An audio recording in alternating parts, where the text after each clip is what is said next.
Alright guys, welcome back to the channel. Welcome if you are new. Thank you for taking time out of your day to check the video out. We have more PlayStation news, rumors, and leaks to go over and cover here today. So as always, do me a big favor before we dive into these topics. If you end up enjoying the video or finding it informative, be sure to leave it a like. It helps the videos out more than you know. And if you are new here to the channel, consider hitting that subscribe button as well. We're starting here talking a little bit about Spider-Man 2 and the PS5. I have a report here from PlayStation Lifestyle where it says Spider-Man Across the Spider-Verse trailer teases PS5 players. PlayStation's official Twitter account published a trailer for Spider-Man Across the Spider-Verse, and it appears to tease fans looking forward to Marvel's Spider-Man 2 on PS5. Insomniac Games was quick to retweet the trailer, leading to speculations that we'll see a new trailer for Spider-Man 2 soon. The trailer in question casually promotes the PS5 towards the end. Albeit brief, the console's inclusion in the trailer has fans excited. And I thought this was worth mentioning because it seems that a lot of people are very excited for Spider-Man Across the Spider-Verse, but it is interesting to see Sony, putting the PS5 there at the end of the trailer, knowing that Spider-Man 2 PS5 fans have been practically losing it over the fact that they have shown nothing and they are seemingly still refusing to show anything or give us any footage or a new trailer or anything like that. And it's understandable that people would gravitate towards this and think to themselves, okay, well, if they're going to be promoting the PS5 and Insomniac Games is going to be retweeting this, then surely this is a sign that Sony and Insomniac Games are getting ready to talk a little bit more about Spider-Man 2 soon. I think, yes, that has to happen. It's April now, and the rumor is Spider-Man 2 is going to be launching in September. So if that turns out to be true, yeah, they're going to have to start talking about it sooner rather than later. So here's hoping that we end up getting something new soon. Moving on to the next topic, though, this is something that is interesting. Apparently, Sony is messing around with temperature-changing PlayStation controllers. So it says here, being reported by PlayStation Lifestyle, once again, imagine a PS5 controller that gets warm and cold in players' hands, depending on certain items they're interacting with in a game. That's the concept Sony has been toying with for nearly a decade at least, and according to a new patent filing, it still is. We're firmly in the camp of never say never, but patents hardly ever come to fruition. Nevertheless, it's interesting to see that Sony's still fiddling with an idea that first cropped up in 2012. Back then, Sony filed a patent that would make the PS3 Move Motion controller become hot and cold depending on what's happening in the game. Now, a newly published patent, spotted by Exputer, suggests that Sony's modified its original idea. The new patent discusses a controller that contains a sensor with deformable elastic that detects users' contact with or deforming action of the elastic member and outputs an electric signal based on the detected contact or deforming action in question. The controller would use gel-like flexible materials to enrich haptic experiences. So imagine picking up a block of ice in a game for whatever reason, and the controller triggering a response that makes it feel a bit cold to the touch. That's basically what Sony is messing around with now. And to be honest, I think this may somehow end up happening. When we think about the Dualsense and the PS5, Sony made it clear that with this next generation of PlayStation, they had to take things to another level, at least with the controller. And at first, I think people were a little bit skeptical. Is the haptic feedback really going to make that much of a difference? Are the resistance triggers really going to make that big of a difference?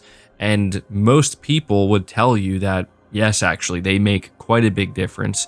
I mean, I just got done playing Resident Evil 4 Remake, and I think they did an amazing job taking advantage of the Dualsense. It definitely elevated the entire experience.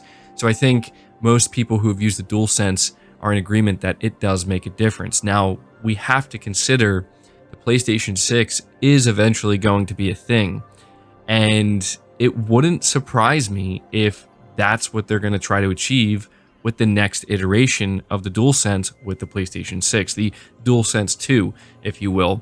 Not only are you going to have the haptic feedback and the resistance triggers, but now you're going to be able to experience temperature changes. Again, it is a patent, so there's a pretty good chance nothing may come of it.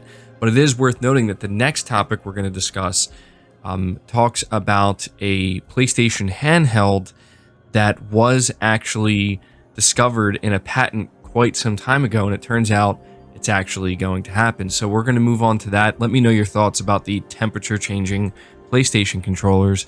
But now we have an exclusive report from Tom Henderson over at Insider Gaming talking about Sony's next PlayStation handheld. And I'm going to let you know right out of the gate, this is not a PlayStation Vita 2. This is not a PlayStation Portable 2. This is something very different than that. So keep your expectations in check. They say here, following days of speculation, Insider Gaming can report that there's a new PlayStation handheld in development. Codenamed the Q Lite, the next PlayStation handheld is the next piece of Sony hardware that aims to be yet another piece of hardware that requires the PlayStation 5. Insider Gaming understands that the Q Lite is not a cloud-based streaming device, but instead uses remote play with the PlayStation 5, a feature the console giant has been pushing these past couple of weeks. They continue sporting adaptive streaming up to 1080p and 60 frames per second. The new device will require constant connectivity to the internet. As for the console's physical features, early prototypes show the console will look a lot like a PlayStation 5 controller, but with a massive 8-inch LCD touchscreen in the center. The device sports adaptive triggers for haptic feedback and will include what you would come to expect from a handheld: volume buttons, speakers, an audio input jack, etc. Insider Gaming understands that the Q Lite is in its QA phase and is scheduled to release before the PlayStation 5 Pro and after the detachable disk drive PS5. As previously mentioned by industry insider Jeff Grubb, Sony is planning to announce its, quote, second phase of the PS5, end quote, which was in reference to its future game slate. Ironically, though, this second phase is very much true for Sony's hardware offerings, with the new detachable disk drive PlayStation 5, Project Nomad, which are the new wireless earbuds, and Project Voyager, which is the wireless headset, and now the Q Lite handheld, all scheduled to release within a very short period. It's understood that the PlayStation 5 Pro is aiming for a holiday 2024 release. So whenever Sony's next PlayStation showcase will be, it's seemingly going to be a big one. So this is some pretty interesting information we're getting here, and I'll be honest, based off of people's reactions to this information, a lot of people feel very disappointed that this is the route Sony is deciding to go down with a PlayStation handheld. I do think there are some people who maybe are not necessarily surprised.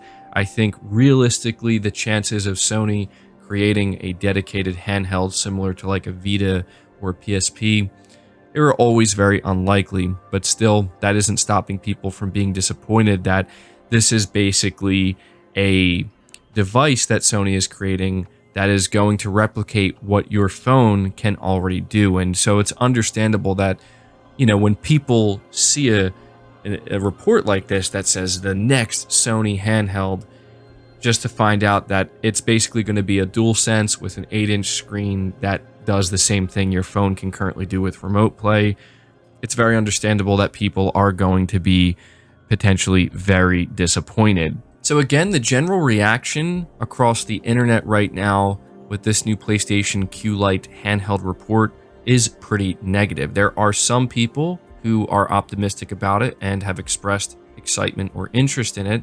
There are many people who feel disappointed and let down that this is the direction Sony's choosing to go in. And there are also some people who are basically questioning why Sony would even bother creating a product like this in the first place, considering something like the, backbone already exists. I think it's all very understandable. I do think there will be people who will be excited about this, but I, again, also understand why maybe even most people are looking at this and just thinking, what's the point?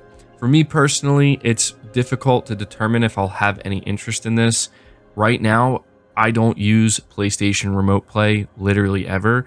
It is available through the phone, and I don't use it. I don't have any interest in it. I don't see that changing by Sony coming out and saying, here's a Dualsense with a screen on it. It'll depend. I mean, pricing is going to be pretty important. If it's like really cheap, I think people might consider it. But is it going to be cheap? I don't know. I'm not anticipating that. I think it might actually, unfortunately, be a little bit more expensive than people were hoping.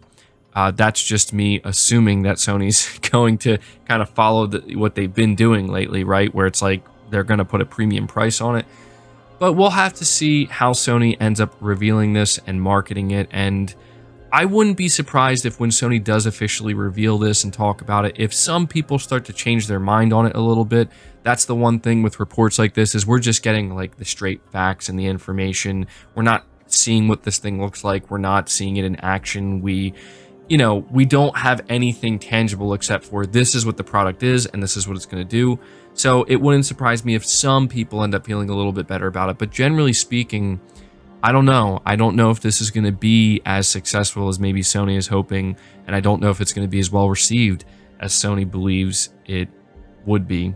So we'll have to wait to see. But yeah, right now, what we can say based off of Insider Gaming's recent reports is that Sony has a lot of plans for PlayStation hardware. We have a PS5 Pro, PS5 with a detachable disc drive, earbuds, a new headset, and now a type of handheld that utilizes remote play. So Sony planning on making some significant moves in the hardware sector. Let me know your thoughts on it. I'll definitely be interested to hear what you guys have to say about this handheld. Leave the video a like if you enjoyed it or found it informative. Subscribe to the channel if you're new. Hit the bell notification icon and feel free to share this video out on top of all that. But until next time, guys, take care.